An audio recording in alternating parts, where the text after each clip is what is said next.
There are three things in life: death, taxes, email. Email just won't die. It's the cockroach of marketing. This thing continues. If you look at any 8 or 9 figure business, do you know where their profit comes from?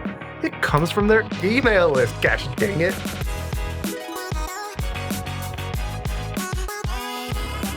Welcome back to Let's Vent podcast. Today we have on the show Zac Garside. He's someone who's an old friend of ours.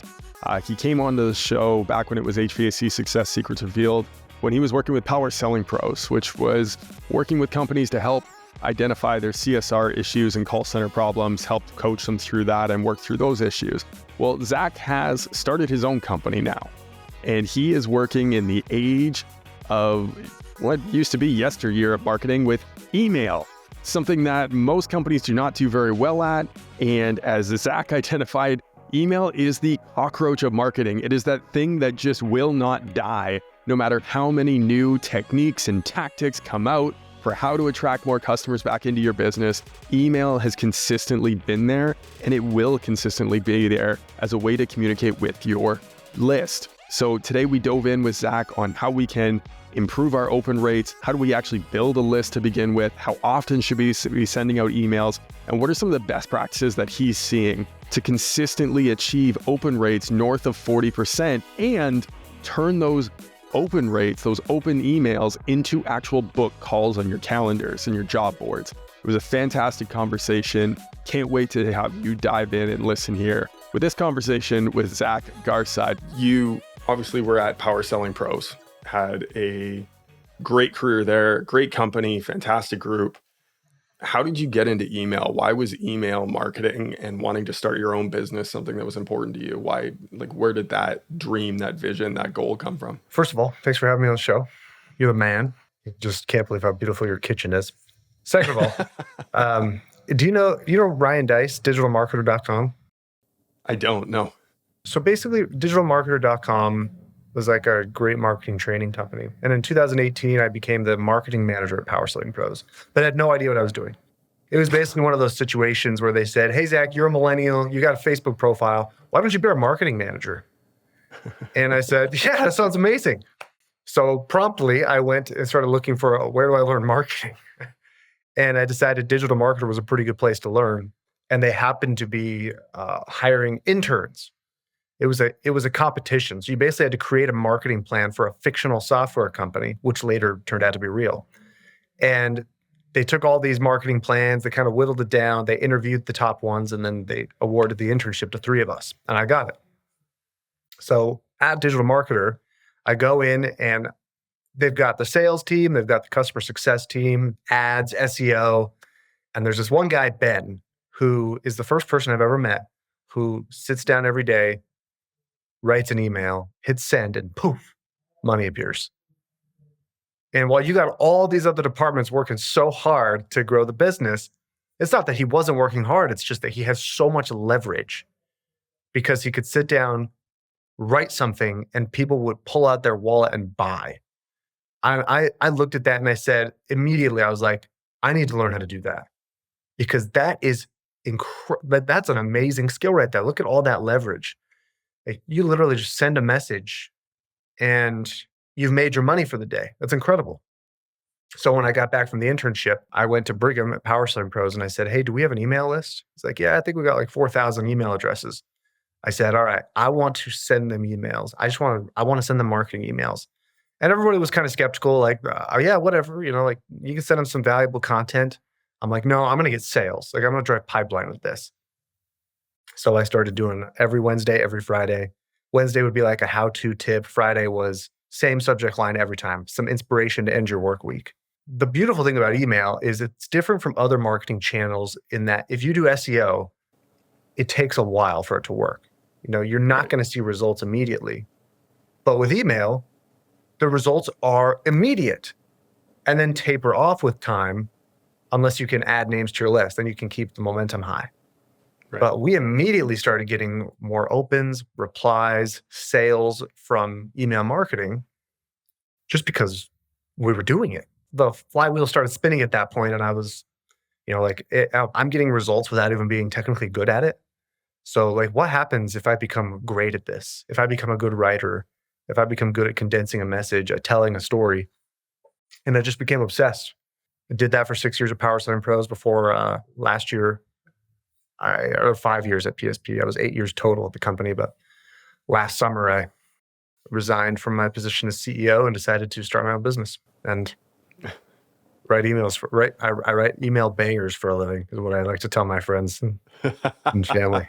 And they are bangers. Like, I subscribe to a couple of your clients' newsletters just to see your writing and the stories that you tell and how you're able to pull apart different ideas, different tips, different tricks, industry insights, whatever value that you can bring, and then the twist into the story. I think you're masterful at it. So someday I'm going to train a bot just off of stealing those email newsletters to recreate you.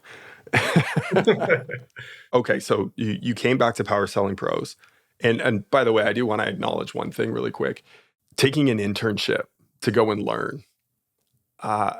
Far too often, people get into a job or a career or a path without an actual end goal in mind of, I need to learn this, or I want to acquire this skill, as opposed to just like, I need money.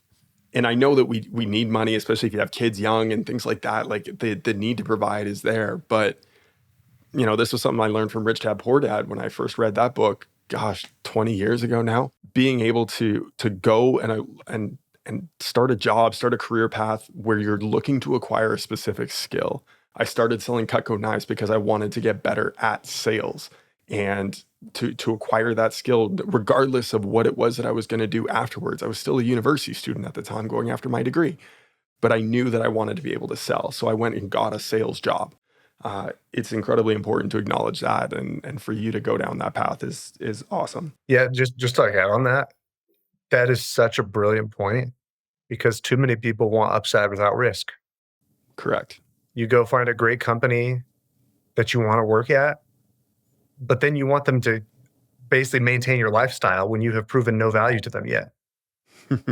You're not willing to accept any risk. It's like your opportunity. People think that opportunity happens to those who are lucky, and that is true to an extent. Like, you get lucky, but really the opportunity presents itself to the people who are willing to trade upside for risk.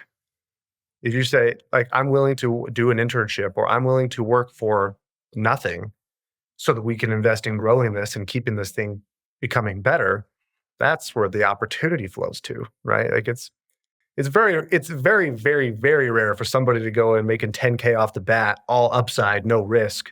Like, you have to be top 1% for that to happen, you know? 100%. Yeah. Well, and it's interesting when you talk to, like, I've been reading a bunch of investing books recently, and when you talk to some of the world's top investors, the thing that they look for the most is how to mitigate risk. You're going to always have to take some, but if you can mitigate the downside, it reduces the amount that you actually have to make in order to make a profit, right? Yeah. When you talk about investing in numbers, it's funny that, you know, people talk about, oh, if I lose 50%, I just have to gain 50% back. It's like, well, no, you actually have to do 100% now in order to gain that 50% back. But that's a whole nother conversation and a whole nother rabbit hole. We could go down a rabbit hole there, man. Right. But yes, it's important to acknowledge that fact, and the risk mitigation is important, but also looking at, like, I am going to have to put up something, whether that's time, equity, capital, et cetera. Some sort of risk is going to have to be taken there. Diving into the actual mechanics of email and email marketing. First is the list building. You know, if we don't have a good list, if we don't have a list at all, well, there's no one that we can send an email to. You happen to walk into Power Selling Pros and they had a list of 4,000 to 5,000 people. Now it's about activating that list. But for those that don't have a list at all, or it's a really small list, what is your recommendation on how do we start building that? How do we start acquiring emails so that we can really build a list to send some content out to? The first thing is to do what Jay Acunzo says. Jay Acunzo is a guy I learn a lot from, and he says, prioritize resonance over reach. If you are trying to grow a big list, but you don't have anything worth subscribing to, it's like shining a spotlight on a turd. So first of all, be good, be worth subscribing to. You could trip over your first 100 subscribers, your first 100 customers even, or first 10 customers. You trip over that, you get lucky. Now the question is, can you be so good that they will tell somebody else about you? that they will go invite their friends and their family members and colleagues to also follow you and see what you have to say. So you have to resonate with people. You have to be good in order to earn more subscribers. I have an article that I wrote once called 11 Ways to Grow Your Email List. It's like 6 paid ways and 5 free ways and 6 paid ways to grow your list. And they range from, cold messaging people, just asking everybody like, hey, will you subscribe to get these emails? Start emailing your customers.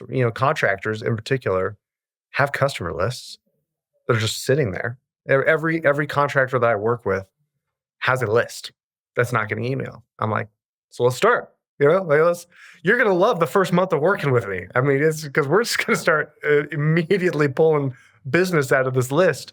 I started working with a painting company a couple weeks ago, and they've never emailed their list before. We are averaging 60 to 70% open rates on our emails right now with this painting company. Wow. And when they saw the first emails, they were like, I don't know. I don't read email myself. And I just have to say, you are not your customer. You are not your customer. Like, for some reason, when people think about email, people have no problem posting on social media 5 times a day. People have no problem going on Facebook or Instagram or TikTok or whatever brain rot is popular that day. But all of a sudden, when you start talking about email marketing, people are like, I don't want to be overwhelming. I don't think that this would resonate. I don't read my emails. This isn't going to work. I'm like, people, there are 3 things in life: death, taxes, email. All right. Email just won't die. It's the cockroach of marketing. This thing continues. If you look at any 8 or 9 figure business, do you know where their profit comes from? It comes from their email list. Gosh dang it. They have a list with thousands of people. Like, you're telling me that if you had a list of 2,000, let's just say 2,000 people who are your dream customer, you want these people to buy from you, you wouldn't email them? Because I actually wrote a message about this, how like most marketers are just actually insecure, right? That's why we come up with all these excuses. You asked about list building, and I went on a tirade there. But yeah. No, that's great. Let me pull up the list, actually. I can't think of it off the top. You know what? I'm going to attach it to the show notes here as well for you. Oh, so perfect. Anyone who wants just to, like a to quick synopsis. Free ways to grow your list. Post organic social media content. Go on podcasts. It's one of my favorites, like coming on this, right? I'll tell people to go to my website and people can opt into my list. Good old-fashioned networking. Go to events, go to meetups, referrals, list swaps. So you can find somebody in your market who has your dream customer on their list. And you can either pay to advertise to their list, or you can just swap. Like, I'll promote you to my list, you promote me to your list. You could be an apprentice for somebody. So find somebody with way more influence and power than you, offer to solve a problem for them in exchange for promoting you to their list. And then for paid ways to grow your list, you could write for a publication. You know how there's all kinds of influencers that say like featured on Forbes on their website. It's total BS, but they paid for that, right? They paid to get featured in a publication. You could do that. You could sponsor newsletters or podcasts. Go find popular publications, media outlets in your industry, pay to be a sponsor or partner. You could give speaking gigs at events, one of my personal favorites. Purchase an existing list. This is what I call distressed digital real estate. Think about how many businesses out there have shuttered, closed down, or just like have a dormant list that's not doing anything. It's collecting digital dust, basically. Buy their list. Go in and be like, hey, how much for your customer list? How much for your email list? I don't want to buy your business. I'll just buy your list from you. And you can do a lot of really great deals with people on that, where you pay them a percentage of the sales that come for a little bit until they're paid off. Purchase an existing list from somebody. And then last, but certainly not least, good old-fashioned advertising. Run ads on Facebook, Google, YouTube, display ads, whatever, wherever your dream customers are, where you can just run good old-fashioned ads. With the marketing dollars that are being spent, whether that's Google ads or Facebook ads or print ads or whatever, the ability to leverage the dollars that you're already spending to bring someone into your ecosystem in a variety of different ways, right? You're already going to try and get that click. You're already going to try and get that phone call. But on average, of the people that are coming through to your website from Google ads, right, there's such a gap between who actually converts and who comes to your site. What if there was a way to capture their information by offering something for free in addition to when somebody goes to hit the back button, pop-up pulls up, hey, do you want to download our free guide on how to XYZ, right? Whether you're in garage doors or you're in roofing or you're in HVAC or plumbing, put out a guide that someone could download when they come to your landing page. I think that's fantastic. And now you've captured their information when they were just going to bail anyways. But I think the main thing that I took out of all of that was add value, right? And when you're coming to another contractor and wanting to share a list with them or grab their list of customers and be able to communicate to those people, you need to bring value back to that contractor before they're going to be willing to share their list with you. If you're just coming to get all the time, you're probably not going to get much back. Yeah. Right. The practice that you talked about where you're with the painting company that you're working with, you're not your customer. We've heard Gary Vee talk about all the time that the idea of, reverse engineering who your ideal customer is. Would you click on this? Would you do this? Would you buy this way? But the practice of actually removing yourself, I think, is far more difficult. We all have this need to be right. People would rather be right to their own demise than wrong to their own prosperity. Oh, so true. So taking yourself out of the equation when you're trying to evaluate a brand design, a web design, an ad, or an email, and whether or not someone's actually going to use email, how did you coach your client to say you're not your ideal customer, let's try this and see if it works, versus the person who's being stubborn? How did you coach your client out of that? It's a good question. And my approach is not particularly scientific. I basically say, just trust me. I mean, the great thing about email, right, is that you can do it as many times as you want, and it doesn't cost more. Right. It costs more to run another ad. It costs more to do these other things. With email, it doesn't cost you any more to publish 30 emails in a month versus one. Right. Your email service provider bill is exactly the same. So I tell them, the need to get it right the first time is not necessarily there. Yeah, you do not have to get it right the first time. Like, you don't even have to get it right the first 5 times. You can just keep showing up and saying, interesting. We had an email this week, 71% open rate. Subject line was the color that makes you hungry. Yeah, for this painting company. And I get, like, most companies are out there going 50% off special. Go call now, limited time offer. And there's like a time and a place for those things, but that should not be your default approach to sending a marketing email. Right. First things first is the from line is more important than the subject line. People over-optimize the subject line. I'll tell you what, if your mom sent you an email today, it could say literally no subject in the subject line. Like, she forgot to put a subject line there, but you're going to open it because it's from your mom. Right. The from line is more important than the subject line. You need to get people to trust that name. So when clients tell me, like, I don't know if this is going to work, I wouldn't open and read this myself. This is just too long for me, or this doesn't resonate with me. It's kind of like an HVAC technician who is afraid to go in and sell at full price because he says it's too expensive for even him. I go, of course it is, because you can do it yourself. You can fix the job yourself. Like, you're immune to sales pitches for your own product because you know how to do it. Like, you couldn't get me to pay somebody to do email marketing for me because I know how. Like, I have the skill, I have the leverage, but I'll pay for people to do stuff that I don't know how to do.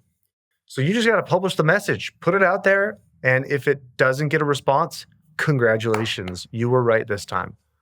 But keep showing up, keep publishing messages over time, because eventually people come to trust your name as a resource. Email makes it so that people who are ready to buy do, and people who are not only think of you when they are.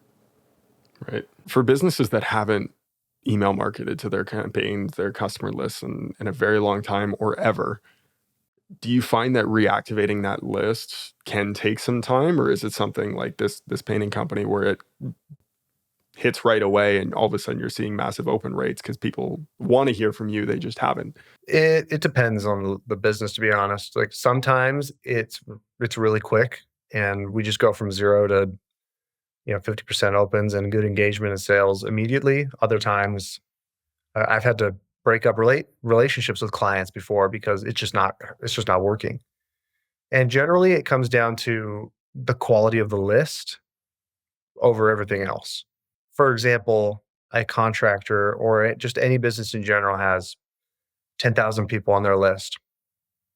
And they got those people because they did advertising and they got those customers, they built a relationship, and those are genuine leads and customers that they earned over time. That's a lot easier to activate that list than someone who bought a list from somewhere. Like buying lists is a dangerous game.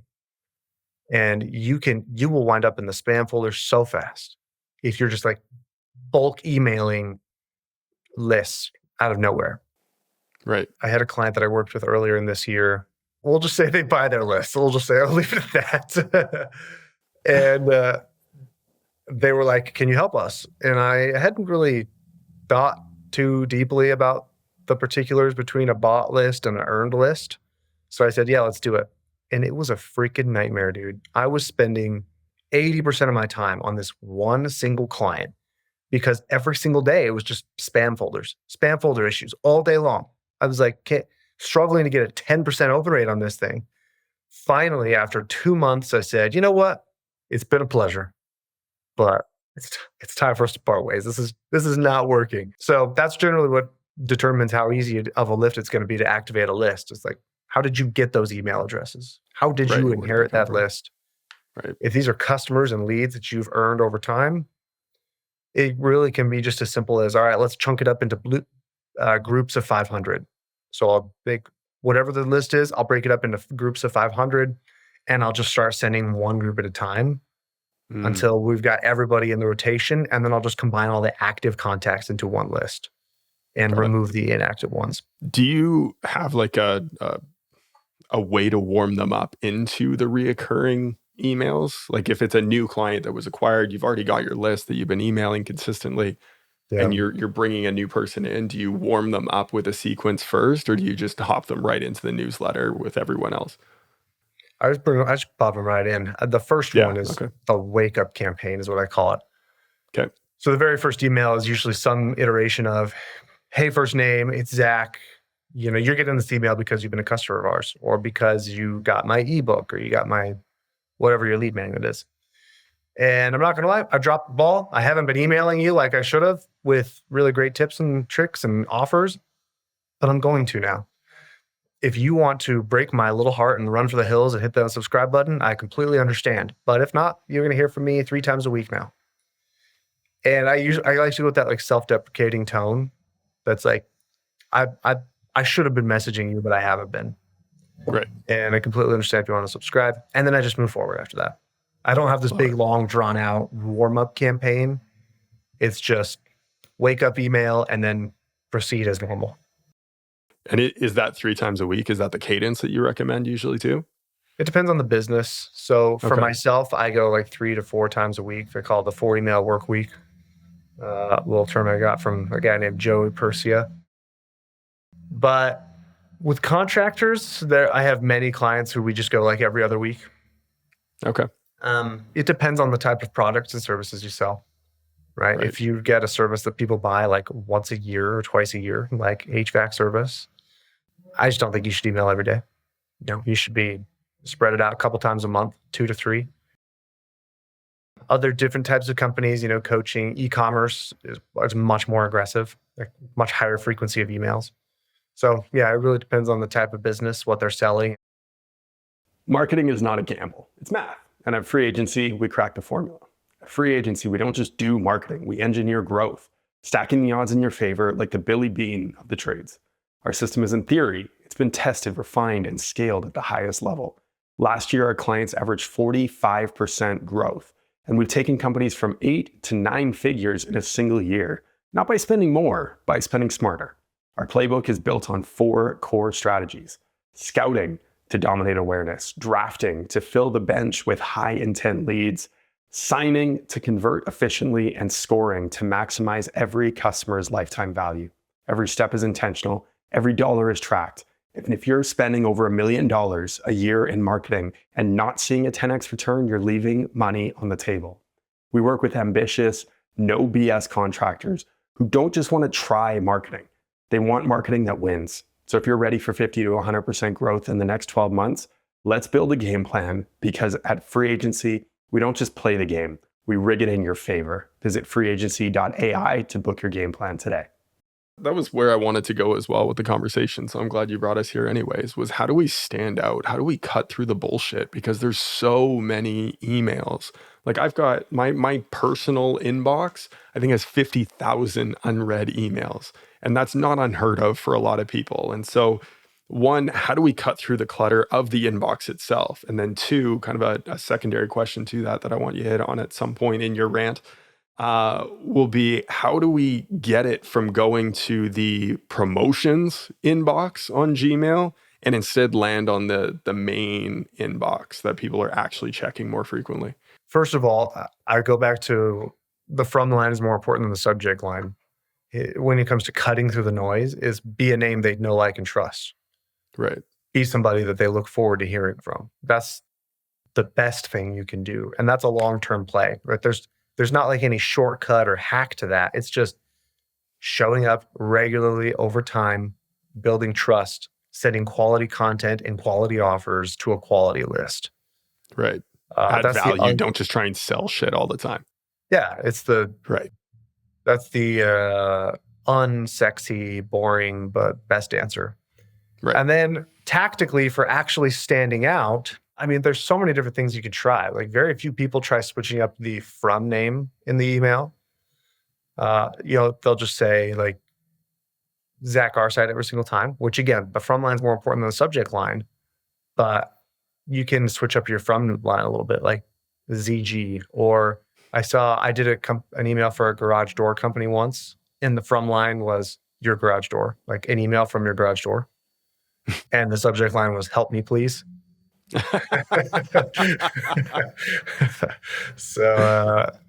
that was a good one. Nice. You know what? I should bring that one back out. That's a good one. I think so. It's been a hot minute since I've used that one. So like that stands out, right? Like your garage door, help me, please. Or if it's a business that I'm trying to sell to, it'll be the from line will be your sales team, and the subject line is we need more calls, please. Just that sort of like the from line is the thing and the subject line is the problem. Right. Subject lines can include more than just offers, right? You can play on popular movie titles. You could play on current events. You could play on memes. You could play on using their name. There's a guy I know who every time there's a holiday, he'll fill the subject line with emojis. So on Halloween, the subject line was like 25 pumpkin emojis. You could play on popular words and phrases. So if I'm doing Thanksgiving next week, for example, let's say I'm trying to sell plumbing services on Thanksgiving. I might send an email, like from line would be your pipes. Yep. Subject line would be something like WTF is happening. Or just what did you eat? Yeah. Like, oh my gosh, what was in that gravy? Yeah. Or from line, the name of the plumber. So Scott, for example, Scott the plumber. Subject line, Black Friday, ... more like black. No, subject line would be the day after Thanksgiving is an absolute shiz fest. Yeah, something like that, But right. like your reaction is very telling, because with emails, you got to consider the context in which people are reading emails. Like when do people check and read their email? When they're bored. Yep. On the toilet, in line at the grocery store, procrastinating work, stuck in traffic. We're in these moments of boredom where we're looking for something to occupy our time. So I like to say entertainment beats education when you're writing emails. It's overdone at this point, the advice that marketing should be educational. You need to educate people. You need to educate them on the problems, on the solutions. But you know who doesn't get paid in society, unfortunately? Educators. Teachers. Yep. You know who does get paid? People who entertain us. Yep. So entertain people. No. Like, I'm going to read you an email here from a company called Carnivore Snacks. Okay, so do you remember the week before the election, the peanut the squirrel debacle? Did you ever hear about this? See it, no. All right. More long story short, somebody listening to this will know. But in New York, government agents raided this house that was reported for having a pet squirrel. And they found the squirrel and they euthanized it. And it was like a national news story the week before the election, just a few weeks ago, particularly on Twitter. I like Twitter a lot. So anyway, Carnivore Snacks comes in. They sell beef jerky snacks. All right. Okay. And you can see this email here. Mark at Carnivore Snacks is the front line. And you can see they switch it up, right? Sometimes it's just Carnivore Snacks. Other times it's the name of the founder. Subject line, his name was Peanut the Squirrel. And it's just this plain text. It's like, over the weekend, the government did something incomprehensible. A judge signed a warrant. Mind you, this is selling jerky. This is selling beef jerky.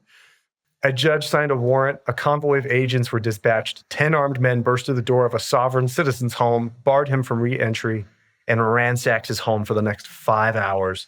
Surely this man was a Pablo Escobar type figure, or maybe a known Al-Qaeda terrorist, or a John Wayne Gacy-esque serial killer, right? Nah, LOL. He was just some guy who rescued a squirrel and a raccoon and kept them as pets. Those government agents kidnapped this man's pet, Peanut the squirrel and Fred the raccoon, and they euthanized them. Truly unbelievable. Now, pay attention to the segue here, how they go from like, how do you take this story and translate it to beef jerky sales? All right. Pay attention to the segue. These government agents kidnapped this man's pets, Peanut the squirrel. They euthanized them. It's crazy that the state government of New York City would do this after receiving a complaint from a woman in Texas. Surely her life was impacted by this squirrel over 1,700 miles away. This is a true story, by the way. The government said that there was a chance Peanut might carry diseases, likely untrue, which is ironic because they aren't too concerned with the 3 million rats scurrying around the NYC subway terminals. I guess they'll just turn their heads in that situation. Why are we even bringing this up? Well, earlier this year, we had our own problem with government overreach into our business, which almost forced us to shut down. So whenever we hear stories like this, we get it. Government agencies are drunk with power. They're more concerned with terrorizing regular people over the smallest, most inconsequential fractions, but they piss their pants when it comes to dealing with real issues like gangs, big pharma, big food, and the other cartels that run the world. We hope we can be a voice against government overreach, not just in the world of meat, but in all aspects of people's lives. Peanut's death will not be in vain. Buy some snacks and fight back against government overreach. Shop Carnivore Snacks. That's quite These guys are killer at email, dude. Yeah. So you see this, like, there's a mindset between companies who are good at email and those who are not, which is that people who are good at email will take any event, anything, and find a way to parlay it into a pitch for your services. You got to be ethical with it. You have to, like, if you give a subject line that's really controversial, you got to pay it off immediately. You got to be very transparent and honest with your messaging and clear with your segues. But here's another one, like some thoughts about the World Series, same company. World Series was going on. And they go, as a company, we love baseball. We love it so much that last year we took out a full page ad in the All-Star Game program. America's favorite pastime is what people used to do for fun before burying your face in the digital ether and getting blitzed with an MK Ultra level of exposure to advertisements and content from stupid people posting dumb shiz was the normal thing to do. Ah, the simpler days. If only we could return, but we can't. We can't go back. But we can still enjoy America's greatest game and watch some of the best athletes in the world. We know not everyone watches it though, so I'd like to suggest a new, more modern pastime. It's called chowing down on carnivore snacks. But, like, that's a brilliant segue. They turned the World Series, which everybody was paying attention to, into America's new pastime, buy carnivore snacks. Couple thoughts there with all of that. Number one, so there was a definite different style between those two emails. We had one that was straight copy, and then another one that was graphically enhanced with images, and you could tell they wrote it on some type of email platform and stylized it. Do you notice a difference in your emails that you send between those two with open rates, response rates? In this case, there's direct call to action on it. Do you notice differences with that? So the biggest thing is you have to be unpredictable. If they were to just do the plain text thing again and again and again and again and again, eventually people get used to it. They kind of come to predict the same thing every time. Again, this is why email doesn't work for most companies, because it's the same thing every time. Big graphic banner image with a picture of the product, 50% off banner. And it's predictable. Like there's nothing entertaining or interesting about it whatsoever. But the fact that these guys go back and forth between plain text and heavy design, the inherent unpredictability of it makes it interesting. And it's usually when Mark, the founder, writes the email, right? When it's an email from Mark himself, it's usually plain text. If it's from the brand, it's got design to it, right? So would you recommend then even switching that up so that when Mark sends it, sometimes it is designed, or when the company sends it, it is? Yeah, I've plain done. text? I did campaigns with an HVAC company a month or two ago. We got these two founders, right, with very different personalities. One of them's like super organized, detail oriented. The other's got more personality and flair, kind of visionary. So Right. in our emails, we'll actually like play on that, where some of the emails come from the really exciting visionary guy and they're like pumped up with energy. And then other times it's all business. It's like, hey, Mark here, jumping in for Robert. Sometimes this guy can get a little out of hand, but I just need to be straight and honest with you. Here's the promotion we're running and here's why you should do it. So we're like switching it up, and you think of it like a sitcom, The Office, Seinfeld. I can't think of any more off the top of my head right now, but you got these shows that they go for for over a decade. People become absolutely obsessed with them. Why? There's nothing super crazy going on. It's not war. There's no world on fire, bad guys, big action sequence. It's everyday events, people who you kind of relate to, and it just zooms in on these peculiarities and these little quirks about the characters. Jerry Seinfeld himself said in an interview, "What is Seinfeld about?" He's like, "It's a show about nothing. We just talk about everyday life." And I kind of take the same approach to email. I treat it like a sitcom almost. Like, what happened in my day today? And then I'll go write an email and I'll turn it into a sales pitch for something. I could take, for example, AirPods. So here's my AirPods, right? I chaperoned my son's field trip to school last week. We went to the local theater to see the Polar Express, and then we went to an old folks' home and sang Christmas carols. Really early to be doing that, by the way. So wholesome. It's so wholesome. Yeah, it was like the second week in November. We're already out caroling at old folks' homes. Anyway, so I could take that combination of things. I could write an email that said, "Here it is, okay? I chaperoned my kids' field trip. We went to the old folks' home and we sang Christmas carols for these people." I got to be honest with you, though. 7-year-olds don't have the most beautiful voices. They look like angels, but they don't exactly sound like them. If I was one of these old folks, you know what I would have done? I would have gone to this link right here. I would have purchased a set of AirPods and listened to whatever the heck I wanted to listen to and just smiled and waved at the kids. If you need something to, get your mind somewhere else so you don't have to listen to the obnoxious noises around you in the office or at the gym, like, for heaven's sakes, don't even get me started on the gym. Click this link, get yourself a set of AirPods right now. Right. And then I might put like a GIF at the bottom of the penguins from Madagascar and say like, "Smile and wave, boys," with little AirPods in their ears. No, but like you said, it's entertainment over education, right? And then how can you blend the two? How can you tell a story? That's something that I've witnessed with your emails that you've been sending out. But really, it's taking something that someone would do on social media when they are just, telling a story, trying to be funny, and it's relaying that back in through text, through email. 100%. Everything that you read there from the carnivore snacks could easily be put into a social media post as well. And I would recommend it as a marketer, because whoever is reading your email might not also follow you on Instagram. So let's make sure that we're hitting people in as many different places as possible, and it's leveraging that same story in a variety of different ways. We just did an email for, they've got the Freon changes happening in HVAC next year. Are you familiar with this? Yep. Of course. So the email campaign, let me just pull it up. I'll just read it to you, right? It's, again, playing on current events. Like, what's going on right now? What do customers need to know? Now, how do I make this as interesting as possible? And there's nothing interesting. There's absolutely nothing interesting about Freon changes. That is so boring. 99% of homeowners have no idea, don't care, couldn't care less. So we make this email subject line, big changes coming to your AC system. It's like, okay, there's a personal element to that, right? Right. I was staring at my AC unit yesterday and it hit me. Not literally, though that would have been quite the story. These things are about to go through a midlife crisis bigger than when I bought a motorcycle at 45.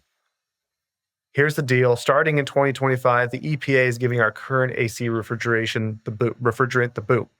It's like when your favorite restaurant changes their secret sauce recipe. You know things won't be the same. Remember when everyone panics about Y2K? This isn't quite that dramatic, but it's still pretty important. The old refrigerant is getting shown the door because it's not playing nice with the environment.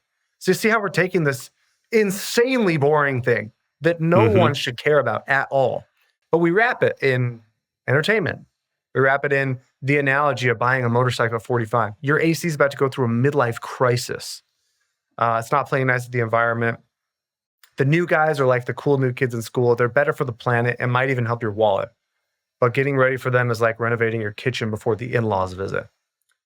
You can either upgrade now while everything's calm or wait until everyone's scrambling like it's Black Friday at Best Buy. And trust me, nobody wants to deal with the chaos. So stay ahead of the game, right? We'll help you navigate the switch smoother than a penguin on ice. And then we try to get them to reply to the email, get their refrigerant switched out. I love it. Yeah. Again, like you provided a script for him to go and do it on Instagram as well, or on TikTok or everywhere You can else, apply it right? everywhere. Absolutely. Right. That's a great message to put out there. And, we had Josh Griffin on the show earlier this year, and he talked about the refrigeration changes that were going to be coming at that point. And, a lot of techs, a lot of owners, they're upset about it because what does it mean? Well, it means costs are going up. It means equipment change outs are going to be more difficult. It means refrigerant changes are going to be more difficult. To them, it's a pain in the butt.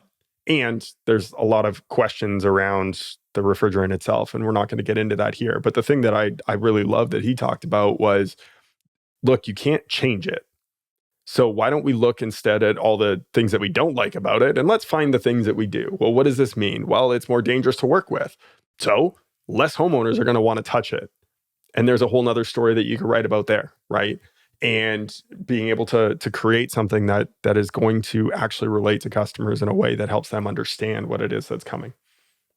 So I think your work is absolutely brilliant. I think the way that you write emails and the way that you craft stories and tell stories through email is incredibly fascinating. And if more people would either hire you or at least learn from you, I think the world of email is going to be a far better place and way more entertaining than it is right now. Let's make email great again, Let's go mega on this thing. Make email great again. We're gonna get you some hats printed. Maybe that should be my slogan on my website. Like first thing, just make mega. Make email great again. Oh gosh. Yeah, well, that's Bree did that with Free Agency, who I'm working with now. She had a mega hat, and it was make advertising great again with. Oh, Free that's Agency. good. I like that too. Right. You see, you just ride these cultural waves, man. Like That's it. people knock on it, like memes in particular. But dude, a meme just became a department of the government. You see, like the Department of Government Efficiency that Donald Trump put together with.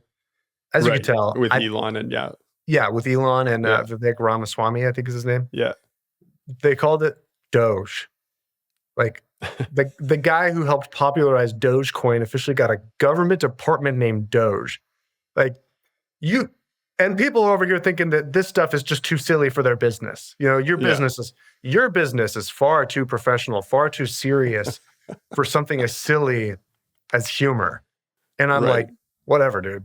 Whatever. Like I will lean into the stories and the drama and the conflict and the news of the day because people are paying attention to that. It's so funny because people preach know your customer, but at the same time, we act like we're so holy and mighty. Like I never watch the news. Sports is a waste of time. I don't watch TV shows. I'm far too sophisticated for that. I'm like, I thought you said you should know your customers because if you know your customers, you know that they're watching Survivor on Wednesday night. You know that they're scrolling through Facebook looking at all the funniest memes of the day. Like, if you actually know your customers, you would swallow your pride and you would pay attention to what's actually happening in the world. Go to any billionaire's house. And you know what you're not going to see? You're not going to see Gary Vaynerchuk and Grant Cardone sitting on the reading table. You're going to see the New Yorker, the New York Times. You're going to see People Magazine in some cases. Like, people pay attention to what other people pay attention to. That's how you become persuasive.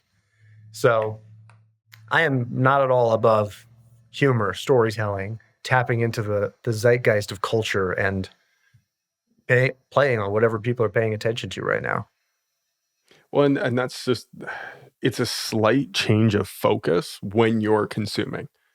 Are you just consuming for the sake of mindless entertainment, or are you consuming with the intent of how can I spin this into something creative and then actually take action on it and put it out, whether that's through email, through social, video, written text, speaking it aloud to your team and creating a message out of it. I mean, I used to do that when I ran team meetings, when I sold Cutco knives and had my own team, my sales team. I would pay attention to what was happening in the world and then just relate that back to some sort of lesson that we could bring about in a weekly meeting.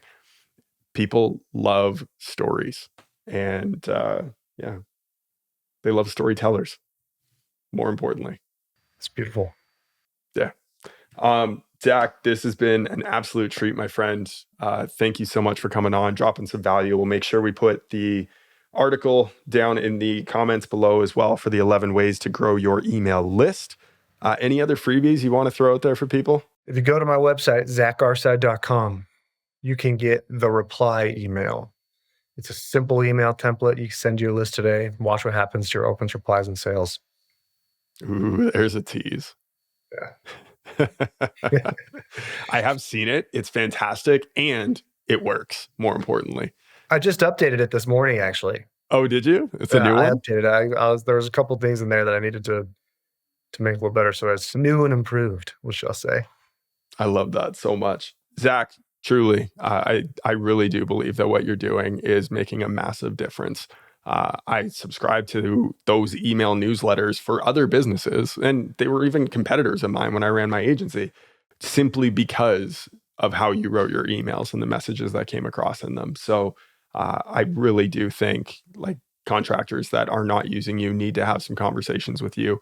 I think it's a real game changer, and it's such an untapped potential that exists. Your contractors are literally sitting on a gold mine right now. That is their email list, and they're simply not activating it in a way that's actually effective. Yeah. Amen, brother. I appreciate it, Evan. You're the man for having me on. No worries. And until next time, cheers, my friend. What a fantastic episode. Zac, thank you so much for coming on.